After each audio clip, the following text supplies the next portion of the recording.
Good afternoon, everybody. So the first 10 minutes of my presentation today have largely already been covered this morning. So forgive me, I'm going to ad lib a little bit and change the direction a little bit of what I'm going to talk about, but hopefully bring it back and retain some of that relevance for you. So we've talked about a lot today about some of the things that are feeding the pensions industry and people's appetite towards workplace savings. I've called it the perfect storm for what I'm going to talk about in a moment. There's a couple of other things really specifically to talk about. Over recent budgets, it's been speculated about the change to tax relief on pensions to go from that exempt taxed to tax exempt, which clearly hasn't happened quite yet. But there's also been the introduction of LISA, which perhaps some might say is the alternative to that. And I think there's just a general awareness around now that actually alternative workplace savings are the way to look. The fact that 67% of you said you're considering it, if I'd stood up at an event 12 months ago and asked you that, it would have been 6.7% if I was lucky. So the world is definitely shifting. Why is that happening? Well, there is a bit of a perfect storm around. We've just talked lots about pensions and what people's views of it are. Is the name of it right? The generations, and I'll come on to some of that in a second. But obviously, the introduction of LISA, whatever you want to call it, more approach to workplace savings, the rising house prices, student debt going through the roof, millennials, all of this stuff creates the perfect storm for us. Kind of my heading's proven really, because I think the number that was quoted a minute ago was £23,000. So is it fact or is it opinion? Maybe Alex will tell us whether that's right or not. What is pretty much fact is that obviously university fees are now higher than they ever have been, and the average debt is 44,000, which is probably the number I would have quoted as well.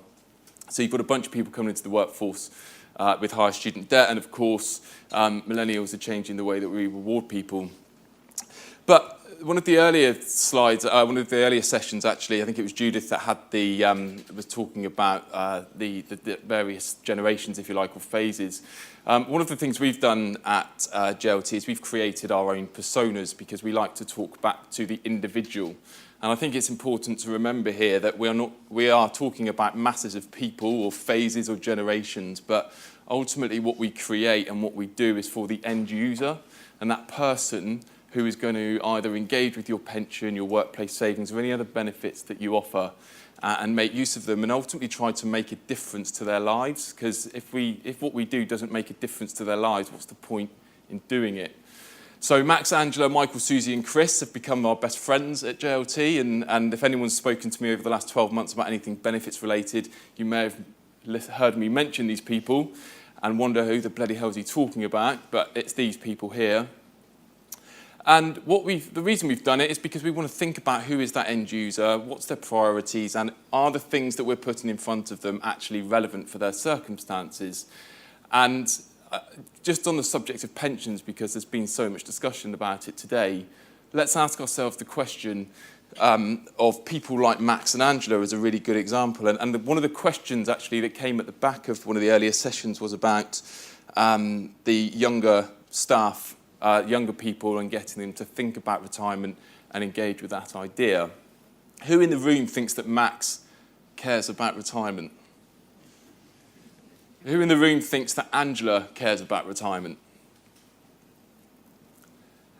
Who in the room, Alex is a 6-month-old daughter, mine turned 1 last Friday. We're both thinking about how we can get shares in Pampers. We're not really worried about pension. I do save for retirement, but if I should have put my hand up, I've definitely not got enough money in my savings pot right now for retirement. That's a long way away for me.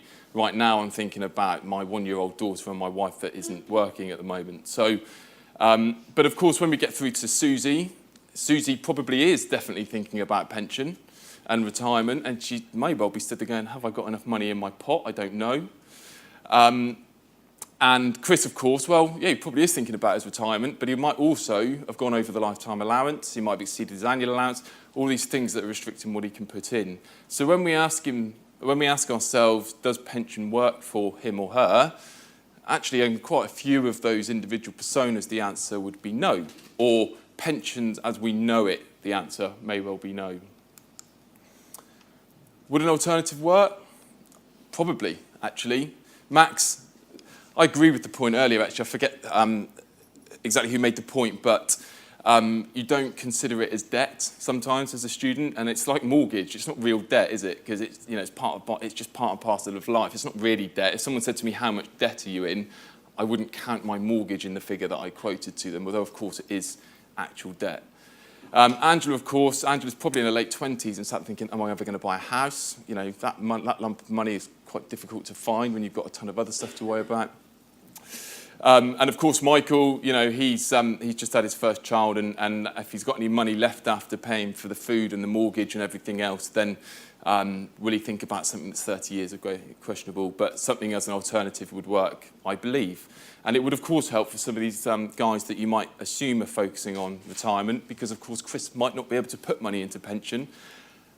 I'm sure there are plenty of people in this room who have people in their workforces who have maxed out on pension allowances, lifetime allowances, whatever else, and as an alternative, you've just given them cash. And you just said, have more money. That's it. It's not very imaginative, forgive me for saying. It's not imaginative, it's not creative. Surely there's got to be a better way of doing this.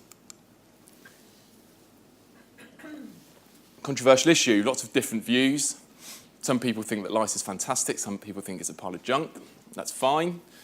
That's why opinion is such a great thing. But let's just take a couple of examples, okay? So, pension scheme, very simple example here. We've got somebody paying in 5%, the company paying in 3% with employer, 3% from the employer with salary sacrifice. Shall I repeat it? Sorry. Okay, so that equates to £1,500 from the employee, £900 from the employer. When they get that back at retirement, they take the tax relief, it's then taxed, and so the net effect of the employee is £2,040. With the lifetime ISA, if you just switched all of that to pension, and I appreciate there's lots of debate about, you know, incentivising people to opt out, or even, you know, suggesting that they can do, but forget about all of that. Let's just take it on as a simple example. Lots more stuff, but ultimately you end up with this number on the right-hand side of 1,947. So what we've said is basically the 1,500 and the 900 remain. What you've then got is you reduce the amount going in by the £109 employer national insurance liability that's incurred on that now, because obviously we know there's no employer NI on the pension contribution. There's now, obviously, there's the income tax that needs to be taken into account, the employee national insurance that they would pay at retirement too, but then there is a bonus here from the LISA. So there's the government top-up on the LISA, which means that the employee ends up with net effect £1,947. Very simple example, and I appreciate it's more complex than that, but it gives you a flavour that actually, designed in the right way, LISA could be a very genuine alternative. Now, of course, when you're doing it through employer salary sacrifice, lots of people are attracted through salary sacrifice, lots of people are attracted to the employer and I saving that comes with that. So forgive me, I know it, but I've only got 20 minutes and I don't want to spend all 20 minutes talking about that one slide. What I want to get onto is this piece. So to try and take it on a slightly different angle to some of the earlier discussion. Anybody in the room want to put a number on what it costs to recruit one member of staff? 10 grand, okay. 20 grand's the number I always get thrown around. Any more? Any others? 5. Okay, so every business in this room will have different costs for recruiting one member of staff, okay? Whether that be 5, 10, 20, 30, that's a lot of money. Why do we lose people? Engagement's a huge word. We actually have a swear jar in our office about talking about engagement, because no one actually ever does anything about it, they just talk about it. But what does an engaged employee or a disengaged employee cost you? Because a disengaged employee will probably, either their productivity is going to be lower or they'll just walk out the door and you have to pay to replace them. So that has a cost to you as a business. So just some thoughts really about how can we use a workplace ISA or a workplace savings vehicle of some form to aid our retention and even our recruitment and engagement. I know from talking to a wide variety of companies whether regardless of industry, that you will have a challenge retaining people beyond a certain period. There seems to be that break point somewhere between 2 and 3 years, slightly longer for some, slightly less for others, where you get that turnover, and we know there's no such thing as a job for life anymore. But how can we use the alternatives available to us to create something different to help you retain some of those people that might leave at various stages? And how can we bring in performance to that and use it as a tool to encourage better performance whilst also retaining these people for a longer period of time? And here's the theory. So the numbers you can change as you want. So what we do is, again, lots of companies I talk to say, what we do is we lose somebody, they get down the road, they get a job somewhere else, they realise they didn't like it, and they come back again, but they've gone for a pay rise and they come back for even more money, so then we have to pay them more money, and in the meantime we've paid to replace them, so it's kind of double whammy on the cost. So if somebody does leave you 1 or 3 or 5 years, how can we stop them doing that? So in this idea, in this slide, the idea is that what we do is we structure a workplace savings vehicle, and at various periods of time, we give them a little bonus on their workplace savings vehicle. So after 1 year, you might say to somebody, if you join our workplace savings vehicle, if it's the LISA or if it's anything else, fine, but we will give you a little bonus. So let's say I've contributed as an employer £1,000 by that point. I'll give you £50 as a little bonus into your workplace to encourage you to stay for that full year. If you stay for 3 years, I'll bump that up to 10%, and if you stay for 3 years, I'll bump that up to 15%. So on that £1,000 that I might have contributed, it's going to cost me, let's say, £150 as a little bonus, but how much would it have cost you to replace that person? It would have cost you a damn sight more than you would have paid them as bonuses into your workplace savings vehicle. And then what we do is we start moving the dial. So we say to them, if you're a mid-performer, we'll leave it at 5% after a year. Or actually, let's come up here. After 5 years, if through those 5 years you have been a mid-performer, we'll leave it at 15%. But if you've been an exceptional performer every year through those 5, we're going to bump that up to 20. But if you've been a low performer, we're going to turn the dial back down and we're going to leave you at 10%. And those numbers you can ultimately move up and down.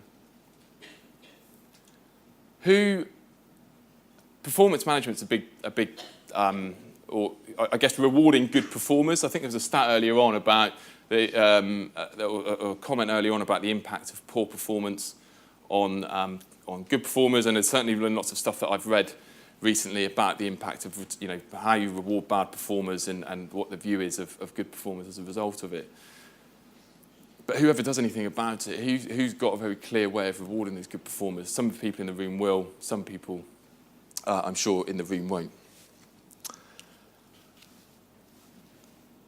That's me a little bit ahead of time, actually, because I cut half of my stuff out at the beginning deliberately, and I wanted to leave an opportunity at the end for anybody that asks questions. I think just before we take questions, one of the things I'd just like to close on is that lots of people will talk to you about the ideas of workplace savings vehicles, workplace ISAs. A number of years ago, ISAs and workplace ISAs came out as the next big thing, and we saw take-up of about 0.00001% because people could get better deals with their bank, they weren't very good, and the employer didn't contribute.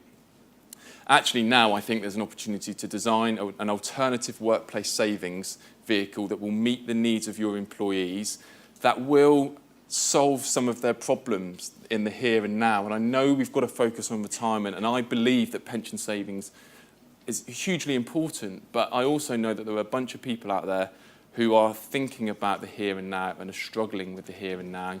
And it all links back into that financial well-being and the impact it has on your workforce. So I think if you're thinking about workplace ISAs, and 67% of you are, based on what we said earlier, I think about the design and make sure you're going to do something with it that doesn't mean it just floats away into oblivion and dies a death very quickly. Use the design that's actually going to do something for your business and deliver some tangible results for you. Thank you. Fantastic. Many thanks for that, Andrew. And that leads very neatly, actually, into the first and most popular question that we've got here. Seems pensions and LISAs are not enough. So apart from pensions and LISAs, what other workplace savings vehicles are there?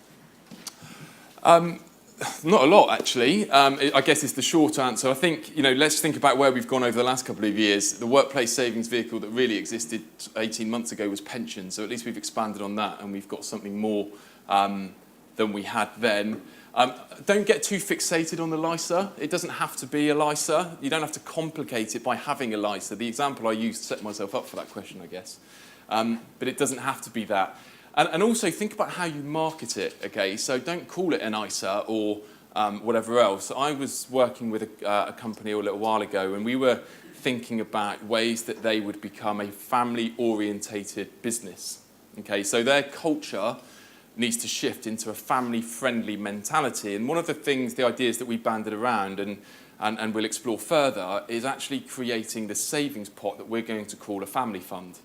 And what we do is we market it. It's an ISA, right? It's an ISA with a different name. But what we do, the way we market it to employees is we say, we know that when you go off on maternity leave, that there's going to be a big gap between pay and SMP, and actually changing our maternity policy is pretty damn expensive. But what we are going to do is recognise that and give you a chance to put away some money to help offset the cost of that when you do go on maternity, or even to their husbands that might be in the workforce, say, if your partner has a child and you lose an income, we're going to help you to save for that when it happens. That's assuming a certain demographic, but it also works for the older, the Susies and the Chris's, because they might have children who are about to have children, and they have maxed out all their pension allowances, and they want to now use a vehicle to help their children fill the gap when they go off on maternity or whatever else. Or even more, that family fund, because we've labelled it quite loosely, they can use it for fertility treatment if they want to. It's really not about one specific thing. It's just the way we market it and we put it in front of people to help them with what they're trying to do, but also solve some of our objectives as an employer. Sure, that's great. And I think we've kind of actually wrapped in the second question to the first one there about things that you've seen that work well, because that's a great example of something else as well. Yeah, we are very much in the early stages of this. What I feel when I go over and talk to people about these kind of things is that they think it's a good idea, but it's culturally, for a lot of employers, it's difficult to move away from retirement savings as something they want to push to their people. And particularly about some of the things we talked about earlier, and some of the things that have been mentioned about, I don't want people working for me forever. I want them to be able to go and retire. So it's not something I think that everyone's quite got over just yet. And I think there will be a shift in thinking. Like I say, 67% thinking about it is a lot more than 12 months ago. If I'm stood here in 12 months and asking how many people have actually done it compared to now, I think that number will change dramatically as well.